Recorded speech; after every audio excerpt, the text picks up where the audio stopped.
Can I ask you something? Have you ever noticed that you can understand English better than you can speak it? You watch YouTube, you watch Netflix.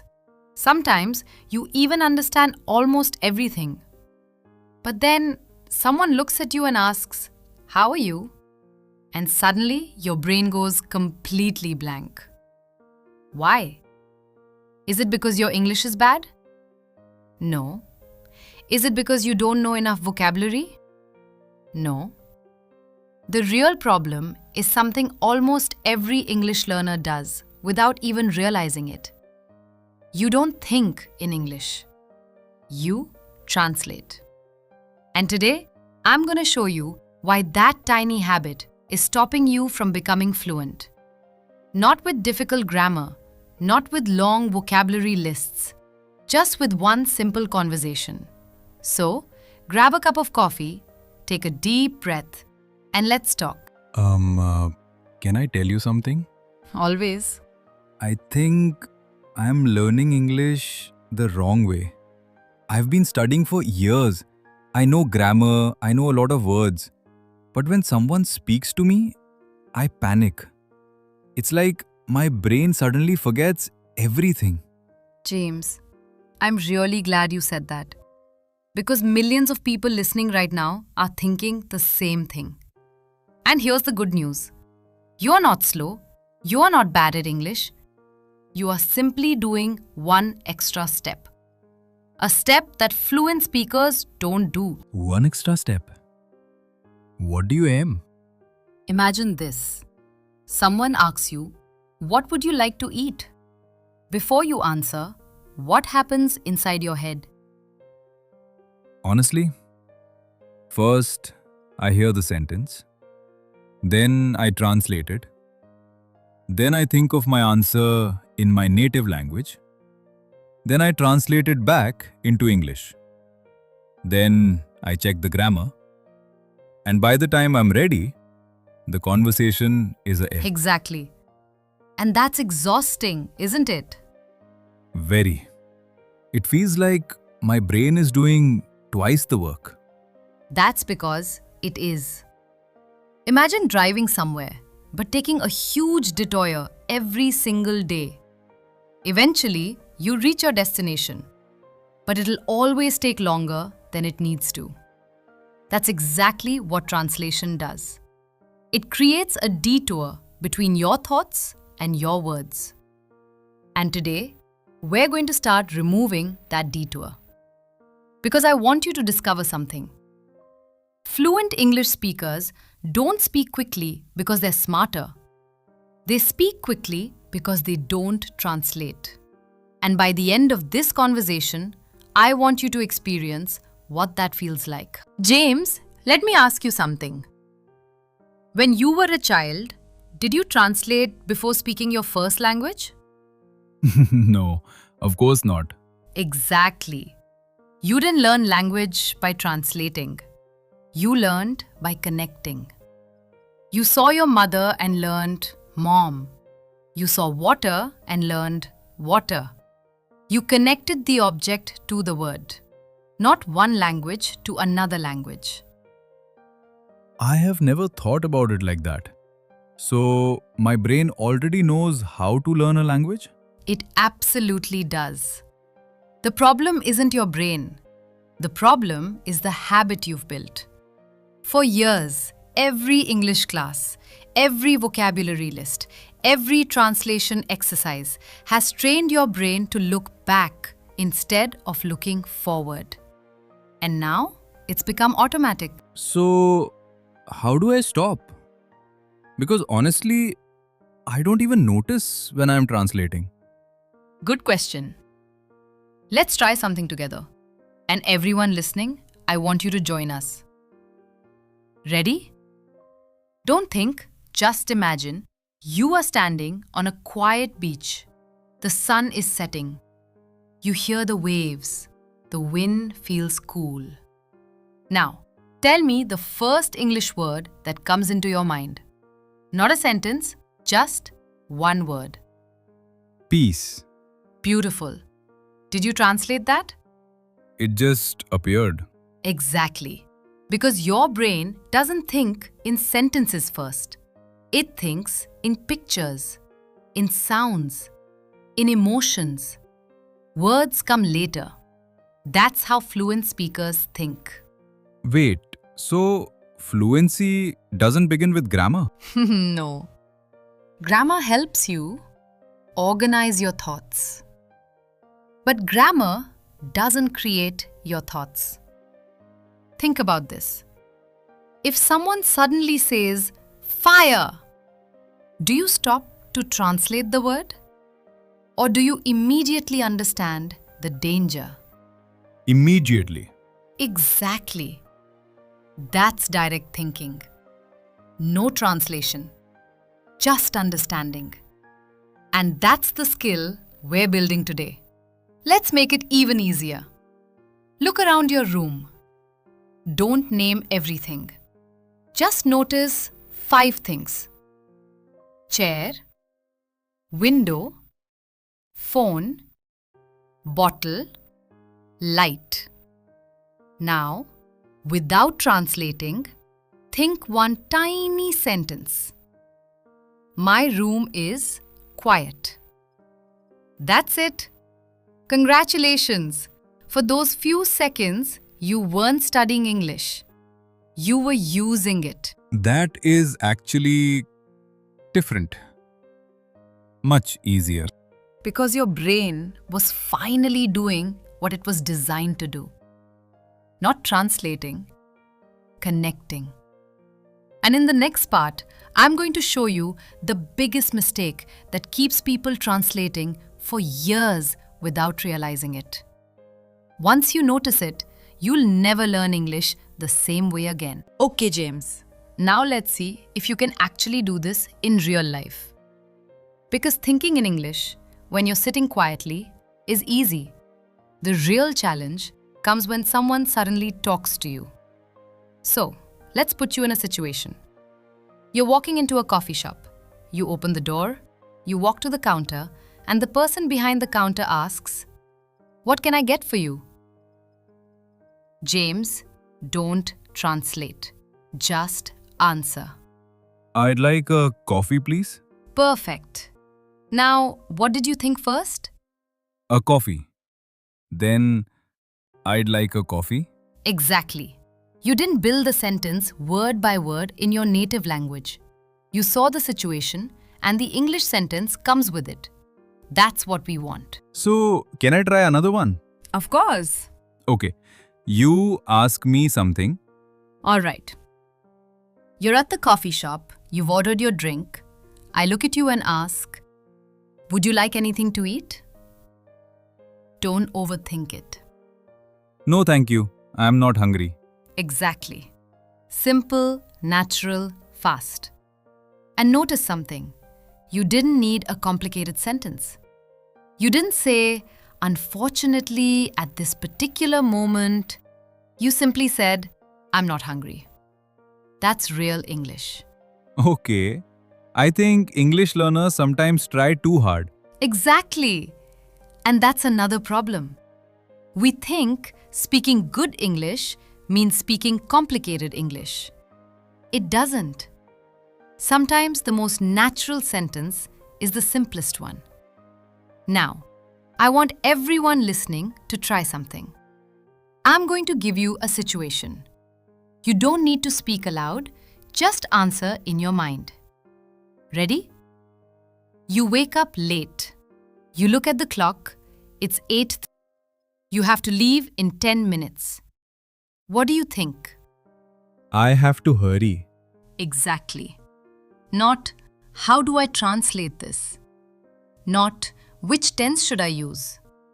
Just, "I have to hurry." That's thinking in English. Now another one. You're walking outside. It suddenly starts raining. What do you think? Oh no, it's raining. Perfect. And that's interesting because you probably didn't translate "oh no." Emotion came first. English came naturally. So maybe I should stop trying to create English sentences all the time. Exactly. Instead, start noticing English in your everyday life. You're hungry? Think, I'm hungry. You're tired? Think, I am tired. You need water? Think, I need some water. You're leaving the house? Think, I am going out. You don't need a special English lesson to practice this.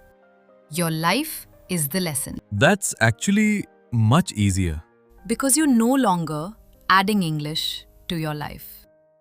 You're connecting English to the life you're already living.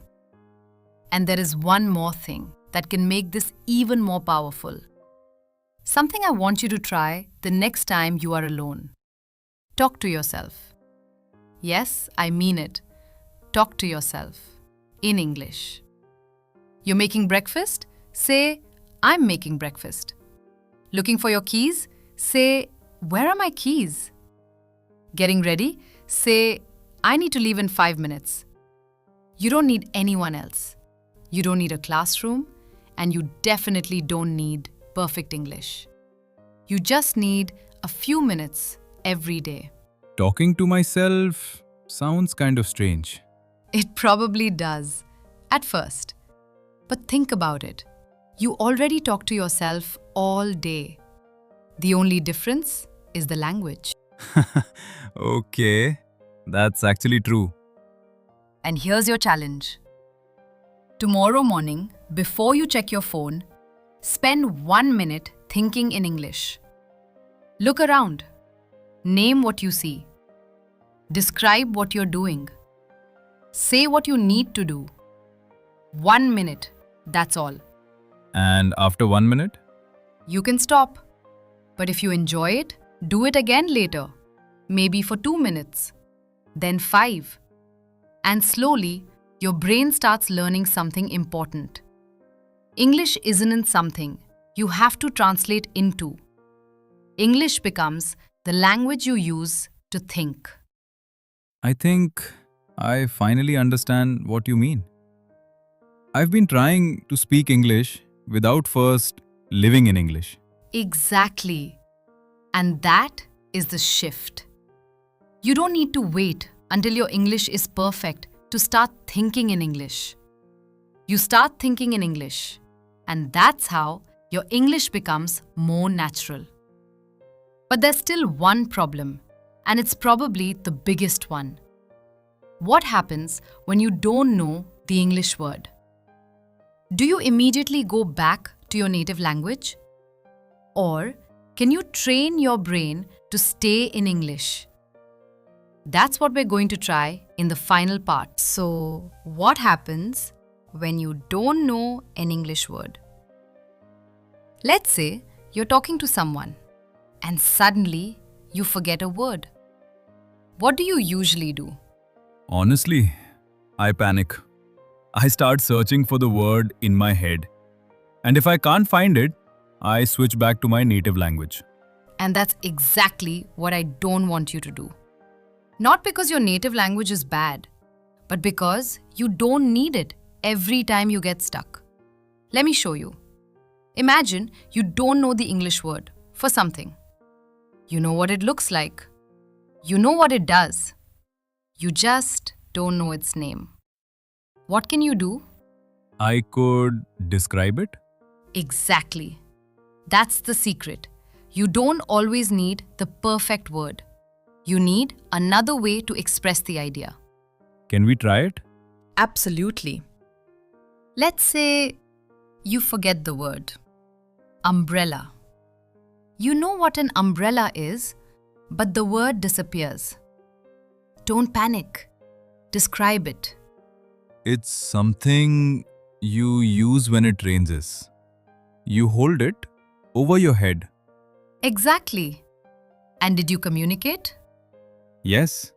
Did you use the word umbrella? Nope. And did the other person understand you? Yes. That's something English learners forget. Fluency isn't knowing every word. Fluency is knowing how to keep the conversation going even when you don't know a word. Now, I want to try something with you. No, James. This time, I'm talking to the person listening. Yes, you. I'm going to give you a situation and I want you to answer in your head. Don't worry about grammar. Don't worry about mistakes. Just think. You walk into a restaurant. The waiter asks, "What would you like to order?" What do you say? I like some chicken and rice, please. Good. Next one. You're meeting someone for the first time. They ask, "Where are you from?" What do you say? I'm from... Good. One more. You're tired after a long day. What do you say to yourself? I'm really tired. I need some rest. Exactly. Did you translate? No, I just thought about the situation. And that's it. That's the skill we've been talking about this entire time. It sounds simple because it is. The difficult part is doing it consistently. You know, I always thought I needed to study more English, more vocabulary, more grammar, more lessons. But maybe I just needed to use the English I already know. Exactly. You probably know more English than you think. The problem is that you're waiting until you know enough to use it. But that's not how fluency works. You don't wait until you're fluent to start thinking in English. You start thinking in English and slowly English becomes more natural. So, I don't have... No, you just have to keep going. You will forget words. You will make grammar mistakes. Sometimes you'll say something and realize later that it was wrong. That's okay. Because every time you try, you're teaching your brain one more connection, one more English thought, one more step away from translation. And maybe one day you'll notice something. You'll be walking somewhere and you'll see the rain. And instead of thinking in your native language, you'll simply think it's raining. You'll feel hungry and you'll think, I'm hungry. Someone will ask you a question, and for the first time, you won't translate your answer. You'll just answer. And that moment might seem very small, but you'll know something has changed. Because English won't feel like a subject anymore. It will feel like part of your life. I think that's what I've always wanted. Not perfect English, just natural English. Exactly. So don't try to think in perfect English. Think in simple English. Don't try to know every word. Learn to explain the words you don't know. And don't wait until you're confident to start speaking. Use the English you have, and confidence will come with it. And tomorrow, when you wake up, before you reach for your phone, look around you and say in your mind just one sentence in English. That's all. One sentence today, another tomorrow. And one day, you won't be translating anymore. You'll simply be thinking in English. I'll try. Don't just try. Start. And if you want to practice with us again, come back for the next conversation. We'll keep it simple, we'll keep it real, and we'll keep improving. One conversation at a time. See you soon.